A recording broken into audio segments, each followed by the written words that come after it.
Hello, hello, and welcome to Business Incubator, where we're going to discuss relevant resources and strategies to grow your business and your life. Today, we're going to talk all about overcoming comparanoia.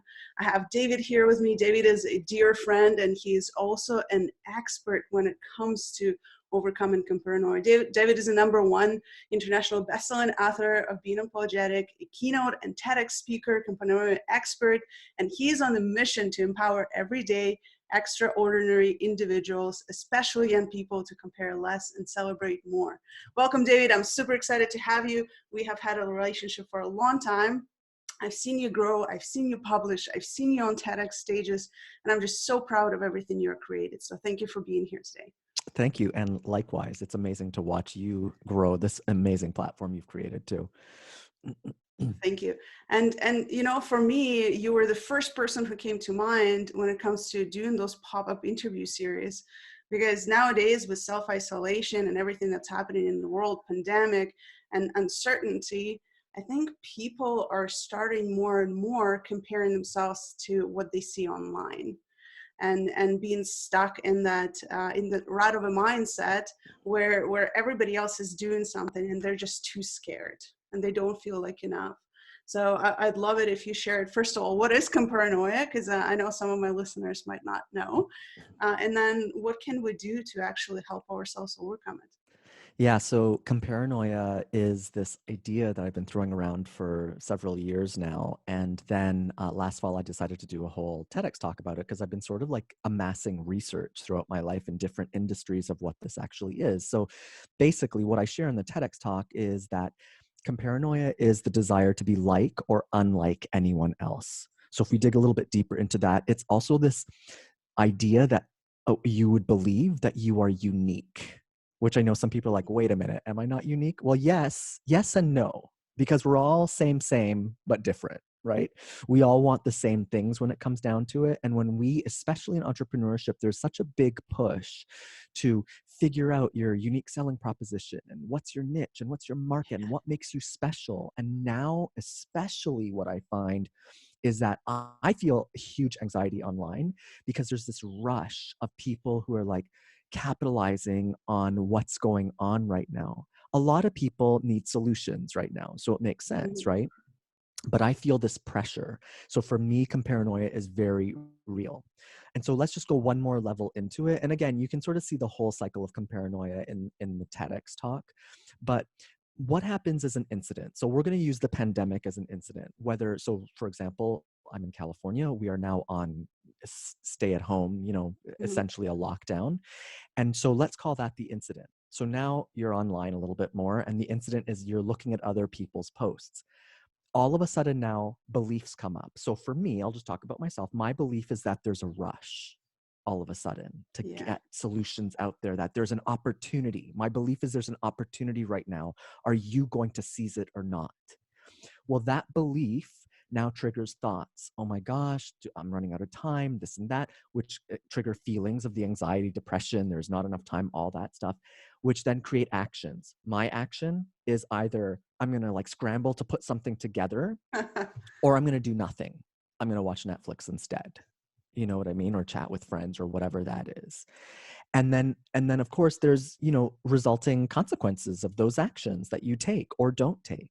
And so comparanoia right now is super, super relevant because everybody is experiencing an incident in their own way, whether they're displaced from their work or they're just sitting at home, and it sucks. And so overcoming comparanoia is super, super important, I think, right now for so many people, especially with what's going on. So there's a number of simple things that we can do to overcome. One of the things that I talk about in the talk is I say to focus out. Now you might be thinking, okay, wait, but you just said focusing out is what's causing my comparanoia, which is true. But I'm saying if you focus out not on what other people are doing, but on how you can serve other people. So there's some really great things that are going out, happening online right now. I read a story of a young man who purchased the stuff for kits that he could get for seniors. So like Purell and toilet paper and stuff Oh yeah, like I that. saw that too. Yeah. Right? Like that is a smart, simple thing that he found a problem and he created a solution for it. And because it's something that he loved to do. You, for example, are overcoming your own comparanoia by hosting this interview series, right? You're like, okay, I think people want some solutions. And so instead of you having to come up with all of the solutions, what you've done is you went to your tribe, your online tribe, and you said, hey, who's an expert? Who wants to share something? And you've curated some experts to share something. Same thing, what I'm going to be doing, right, is I'm going to, instead of feeling like I have to be the expert on storytelling for young people, I'm asking experts to come together to share what they believe is powerful storytelling across different mediums. So ultimately, to focus out really means to show people who you are, which leads to the next solution. So step one is to focus on serving other people instead of what other people are actually doing online. Step two is to focus on what you love. So again, that little boy probably who put these kits together wanted to do something to help older people. Maybe he has a grandmom. I don't know his full story, but I'm sure like helping other people is something that he loves to do. You doing this interview series, like you've done interview series before, you love to help entrepreneurs. It's in alignment with who you are and what you believe. So by doing these interviews, you're showing people who you are. By me doing this storytelling, I'm about to launch this Unleash Your Story challenge for 11 to 18-year-olds, because I know there's a lot of 11 to 18-year-olds at home now and their parents who are freaking out because they've all of a sudden become parent, teacher, psychotherapist, etc., physical ed teacher, all this stuff, right? So I'm creating a solution to talk to an audience that is very near and dear to me and show them who I am. So focus on what you love is the second tip. Don't get lost in what you think you should be doing. Ask yourself, well, what do I really love doing? And how can I do something that will help other people based on what I love? Step three, focus on solving a problem for you. Because you got to remember, like, this is the part where you're not that unique, right? If you're experiencing a problem, you're feeling isolated, you're feeling disconnected, you don't have enough toilet paper, whatever it is, chances are other people are experiencing a similar problem. And so what happens if you just put it out there? Like you put it out there. You're the perfect example of this. You put it out there. Hey, I'm thinking about maybe like doing an interview series. Is there any interest? And it blew up. There's interest. People want what you're offering. So test it out. Focus on solving a problem for yourself. You wanted more connection. You wanted to maybe put some solutions out there for people, maybe even for yourself. Like, hey, what's possible for me? And test it out and see what sticks, right? Connect it to what you love and connect it to focusing out on how to serve other people. Super, super simple. So those are the three pieces on focusing outwardly, ultimately. And it all comes down to celebrating.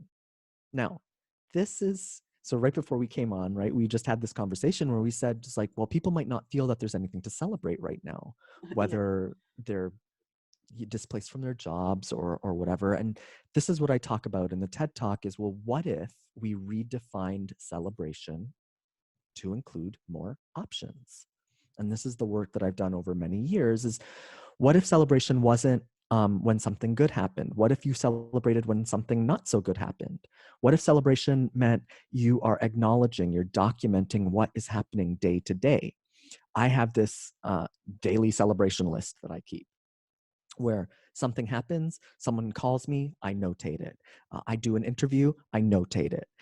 Someone texts me out of the blue that I haven't heard from in a while, I make a little note about it. And I acknowledge all of those things as celebration, because at the end of the day, I look and I say, wow, look, I connected with this person, I did this interview, I talked to that person. It's all good stuff, ultimately. Now, even in a situation where, let's go to worst case scenario, if, and my heart goes out to people who are being cut down their hours, the people who are being laid off or whatever the case may be, right? Well, and I don't want to suggest, people are going to be like, well, what am I supposed to celebrate that? Well, what if you looked at the situation and said, okay, Now I have an opportunity, and to celebrate the opportunity to maybe, like, did you really love your job? Because I know a lot of people who are being displaced right now who have personally told me, they're like, I, I'm not sad that I'm being displaced or my hours are being cut, right? And if you're in that situation, okay, well, create something new for yourself and celebrate that. Because here's the thing, and this is not just me saying, this is like, neuroscience. This is how we operate. Our bodies operate. Celebration is contagious. We are wired to want to feel good. And if you feel good, you'll want to feel more of that good. Now, on the opposite side of this, this is why addiction is such a problem for us. Because if you are addicted to something that makes you feel good, this is why it's so hard to break that addiction. But if we use something as simple as celebration to feel better, and so let's just uh, identify, right? What can celebrate? What can celebration be? Well, first, think about who can you celebrate? Yourself. Your local coffee shop. We have a local coffee shop here on my corner that stays open, right, to provide coffees and just a smile to people who want.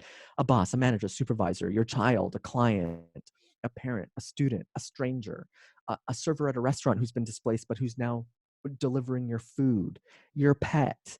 Um, there's so many people that you can celebrate. Go online. There's an unlimited number of people that you can celebrate right now doing amazing things or who need a little boost. Celebrate them. Well, what can you celebrate? So many things. This moment, a beginning, an ending, a failure. I always tell the story when my house burned down in 2011 and I was watching it burn down. I celebrated the fact that I was alive because I could have been in the house while it was burning down. So there's lots of different things to celebrate. Where can you celebrate? Well, most of us have to celebrate at home right now, maybe in the mirror, maybe if you're taking a walk, with social distancing, maybe you're celebrating your social distancing, right? Because it's important right now if we really want to beat this. And how can you celebrate? My favorite is, of course, Astitude. Joseph McClendon III shares this, is to shake your butt. It's impossible not to feel better when you shake your butt. I mean, you could do it in your chair right now and you'll see, like, you just get this silly smile on your face, right? How can you say? You can write a letter, send an email, have a little ceremony at home, give yourself an award, give someone else an award, treat yourself. Whatever the case may be, there's so many different ways to celebrate. And so, um, what's funny about this, the celebration piece, is I had a friend of mine approach me who's a mom, and she said several months ago, before I did my TED Talk, she said, I forget how to celebrate. I wish you would create like something to remind me of the different ways to celebrate. And that's what I did. And it's called this I Celebrate Matrix. And if you actually put all the combinations together, there's hundreds of thousands of different combinations of things that you can celebrate, how to celebrate, why to celebrate, where to celebrate. And that is what I'd love to offer to listeners who, if you're feeling stuck on celebrating, we've got you covered. That's awesome. I've struggled with celebrating for years. So your matrix is a great tool to start if you're like me and you're just not great at celebrating, or if you're just stuck and you're not sure what can you celebrate if life seems like it's just spiraling down. So you can find a link to it below. It is beingUnapologetic.com/I celebrate. And go for it. This is a great tool. Now, I gotta say, David, like for me, this is celebrating is such a great thing in life, and I know it changes the dynamic of the universe within me, around me, everywhere, for everyone. And I was just thinking as you were talking that there's this great quote. I don't remember who it's by for the life of me, but the quality of your question will determine the quality of your answers. And so I encourage you, listener, to ask yourself not why this is happening to me, but how can I celebrate it?